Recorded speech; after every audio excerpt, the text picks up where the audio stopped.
رشتہ داروں کی محبت تمہیں بےایمان بنا دے، بےایمان۔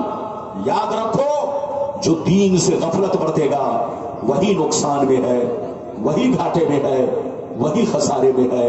اگر اتنی بات سمجھ میں آ گئی تو سارا مجمع ہاتھ اٹھا کر بولو سبحان اللہ، اور زور سے بولو سبحان اللہ۔ میرے بابو یہ بلا لگا کر بلی کی طرح مت گھومو، چپ چاپ سے بیٹھو۔ میں نہیں چاہتا ہوں کہ مولانا کی تقریر میں کوئی اٹھک بیٹھک کرے، ہمارے سب بچے اچھے ہیں، لیکن بلا لگا کر بلی مت بنیے، بلا لگا کر کے زور سے بولو آپ اسلام کے ستون بنیے، ستون۔ میری طرف دیکھیے، ادھر دیکھیے، قرآن کہتا ہے ایمان والوں بچوں سے ہوشیار رہنا، بیویوں سے ہوشیار رہنا، اولاد سے ہوشیار رہنا، رشتہ داروں سے ہوشیار رہنا، اپنے مال و دولت سے ہوشیار رہنا۔ کہیں ایسا نہ ہو ان کی محبت تمہیں بے ایمان بنا دے، ان کی محبت تمہیں ہلاک کر دے، ان کی محبت تمہیں اللہ رسول سے دور کر دے۔ یاد رکھو جو دین سے غفلت برتے گا وہی نقصان میں ہے، وہی گھاٹے میں ہے، وہی خسارے میں ہے۔ میری طرف دیکھیے، دنیا میں دو طرح کے آدمی پیدا ہوئے اور قیامت تک پیدا ہوتے رہیں گے۔ دنیا میں دو طرح کے لوگ آئے اور قیامت تک آتے رہیں گے۔ کچھ لوگ ایسے آئے کہ مرنے کے بعد مٹ گئے، نہ ان کی تاریخ باقی ہے، نہ ان کی نشانی باقی ہے، نہ ان کی کہانی باقی ہے۔ بڑے بڑے مالدار تھے، مر گئے، مٹی میں مل گئے، زمین کھا گئی، کیڑے مکوڑے کھا گئے۔ ادھر دیکھیے نام و نشان دنیا سے ختم ہو گیا، اولادیں ختم ہو گئی، نسلیں مٹ گئی، دنیا سے کہانی ختم ہو گئی۔ لیکن ادھر دیکھیے کچھ لوگ ایسے بھی آئے کہ جیسے کل زندہ تھے آج بھی زندہ ہے۔ میری طرف دیکھو، فرعون کتنا بڑا بادشاہ تھا، مر گیا مٹ گیا۔ نمرود کتنا بڑا بادشاہ تھا، مر گیا مٹ گیا۔ شداد کتنا بڑا بادشاہ تھا، مر گیا مٹ گیا۔ قارون کتنا بڑا بادشاہ تھا، مر گیا مٹ گیا۔ تم حامان کو دیکھو، یزید کو دیکھو، کربلا کے میدان میں 22,000 سپاہیوں کو بھیجا کہ حسین کو مٹا دو، خاندان حسین کو مٹا دو، حسین کی نسل کو دنیا سے ختم کر دو۔ لیکن تاریخ بتاتی ہے یزید خود مٹا، 22,000 لشکر مٹا، یزید کی نسلیں مٹ گئی، یزید کا خاندان مٹ گیا۔ لیکن حسین جیسے کل چمک رہے تھے ویسے آج چمک رہے ہیں، حسین جیسے کل زندہ تھے آج بھی زندہ ہے۔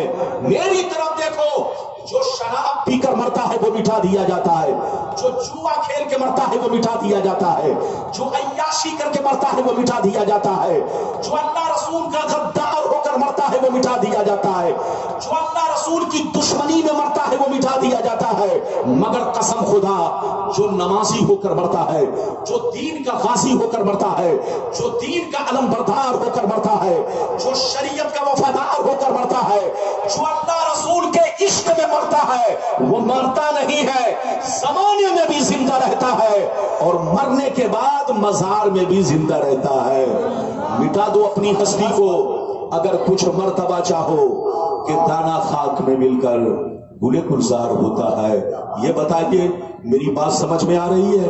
ارے بولو سمجھ میں آ رہی ہے؟ ادھر دیکھیے، مرنا سب کو ہے، ارے بولو مرنا ہے نا، بچہ بھی جانتا ہے ہمیں مرنا ہے، لیکن اے ہمارے جوانوں، شراب پی کر مت مرو، جوا کھیل کر مت مرو، ماں باپ کی نافرمانی کر کے مت مرو، بزرگوں کی توہین کر کے مت مرو، اللہ رسول کے ساتھ غداری کر کے مت مرو، کسی کا حق مار کر مت مرو، غنڈہ گردی اور چوری اور چماری کر کے مت مرو۔ مرنا ہے تو نمازی ہو کر مرو، مرنا ہے تو دین کی محبت میں مرو، مرنا ہے تو قرآن کی محبت میں مرو، مرنا ہے تو اللہ رسول کے عشق میں مرو۔ یہ مرنا نہیں ہے، حقیقت میں جینا ہے، اصل زندگی اسی کا نام ہے۔ آج آپ میری تقریر سنیے، ادھر دیکھیے، آپ بزرگوں کے مزار پر جاتے ہیں، اور وہ جاتے ہیں حاضری دیتے ہیں، چادر چوما چلے آئے، پھول ڈالا چلے آئے، گل پوشی کیا چلے آئے، لیکن بزرگوں کا مزار اس لیے نہیں ہے کہ صرف چادر چوم کر واپس آ جاؤ، پھول ڈال کر واپس آ جاؤ، گل پوشی کر کے واپس آ جاؤ۔ بزرگوں کے مزار پر جب جاؤ حاضری تو ادھر دیکھو تو کچھ دیر غور کرو کہ تمہارے باپ مر گئے کوئی یاد نہیں کر رہا، تمہارے دادا مر گئے کوئی یاد نہیں کر رہا ہے، تمہارے خاندان کے لوگ مر گئے کوئی یاد نہیں کر رہا ہے، لیکن غریب نواز کو ساری دنیا یاد کر رہی ہے، غوث اعظم کو ساری دنیا یاد کر رہی ہے، بزرگان دین کو بولو سارا زمانہ یاد کر رہا ہے۔ جب آپ غور کرو گے تو حقیقت سامنے آ جائے گی کہ جو دنیا کی محبت میں مرتا ہے دنیا اس کو بھول جاتی ہے، اور جو اللہ رسول کی محبت میں مرتا ہے دنیا انہی کو یاد رکھتی ہے۔ مٹا دو اپنی ہستی کو، اگر کچھ مرتبہ چاہو کہ دانا خاک میں مل کر گلے گلزار ہوتا ہے۔ آج پہلے وہ حدیث سنانا چاہتا ہوں کہ دنیا کیا ہے، دنیا کی حقیقت کیا ہے، پھر بعد میں جیسے جیسے وعدہ کیا وعدے کے مطابق تقریر ہوگی، لیکن کوئی اٹھ کے جائے گا نہیں۔ بابو لوگ دھیان سے سنو، اگر حدیث سننا چاہتے ہو تو سارا مجمع اگر حدیث سننے کا مشتاق ہے تو ادب سے ہاتھ اٹھا کر بولو سبحان اللہ، اور محبت سے بولو سبحان اللہ، اور سے بولو سبحان اللہ۔ ماشاء اللہ، غور سے سنو، ترمذی شریف جلد ثانی باب صفت الجنہ صفحہ نمبر 79، ابی ہریرہ قال قلنا یا رسول اللہ ما لنا اذا كنا عندك رقت قلوبنا وزهدنا وكنا من اهل الاخره فاذا خرجنا من عندك فانسنا علينا وشممنا اولادنا انكرنا انفسنا قال عليه السلام يا ابا ہریرہ لو انکم تکونون اذا خرجتم من عندي كنتم على حالكم ذلك لسارتكم الملائکۃ فی بیوتکم۔ حضرت ابو ہریرہ رضی اللہ تعالیٰ عنہ فرماتے ہیں ایک دفعہ میں نے سرکار سے عرض کیا یا رسول اللہ ہمیں کیا ہو گیا ہے، جب تک ہم آپ کی بارگاہ میں رہتے ہیں خوب نماز پہ نماز پڑھتے ہیں، روزے پہ روزہ رکھتے ہیں، اللہ کا خوف رکھتے ہیں، آخرت کا ڈر رکھتے ہیں، مگر یا رسول اللہ جیسے چلا جاتا ہوں بال بچوں سے ملاقات کرتا ہوں، رشتہ دار سے ملتا جلتا ہوں، ہماری حالت بدل جاتی ہے۔ تو نبی نے ارشاد فرمایا یا ابا ہریرہ لو انکم تکونون اذا خرجتم من عندی کنتم علی حالکم ذلک لسارتکم الملائکۃ فی بیوتکم۔ سرکار نے فرمایا اے ابو ہریرہ جیسے میری بارگاہ میں رہتے ہو اسی انداز میں اگر گھر پر رہو تو یاد رکھو تمہارے گھر جا کر اللہ کے فرشتے تمہارا دیدار کریں گے۔ کتنے لوگوں نے حدیث سن لیا؟ ہاتھ اٹھا کر بولو سبحان اللہ۔ اے مائک والے، میں ہر چیز کو جھیل نہیں پاتا ہوں، یہ سامنے والا ہو ہر چیز کو میں جھیل نہیں پاتا ہوں، کیا کہوں؟ یہ سارا معاملہ ہوتا ہے سیٹنگ پر، سب ٹھیک ہے، اب کچھ مت کرو، بس جو چیز جیسے رہنے دو۔ اجازت ہے؟ جلدی بولو اجازت ہے؟ بابو لوگ میری طرف دیکھیے، اگر آپ کو نہیں سمجھ میں آیا تو پھر سے سمجھیے۔ ابو ہریرہ نے کیا کہا ادھر دیکھو۔ ابو ہریرہ عرض کرتے ہیں سرکار آپ کی بارگاہ میں رہتا ہوں، ہماری حالت کچھ اور رہتی ہے، چلا جاتا ہوں حالت بدل جاتی ہے۔ تو نبی نے ارشاد فرمایا اے ابو ہریرہ جس انداز میں میری بارگاہ میں رہتے ہو اسی انداز میں اگر گھر پہ رہا کرو تو یاد رکھو تمہارے گھر جا کر اللہ کے فرشتے تمہارا دیدار کریں گے۔ ادھر دیکھیے، اس حدیث سے دو باتیں معلوم ہوئی۔ ایک بات تو یہ معلوم ہوئی کہ جو بندہ مسجد میں بھی اللہ کو یاد کرے، جلسے میں بھی اللہ کو یاد کرے، اور گھر پہنچ کر بھی اللہ کا ذکر کرے، اللہ کا خوف رکھے، برائیوں سے بچتا رہے، تو اللہ کے فرشتے ان کے گھر جا کر ان کے چہرے کی زیارت کرتے ہیں۔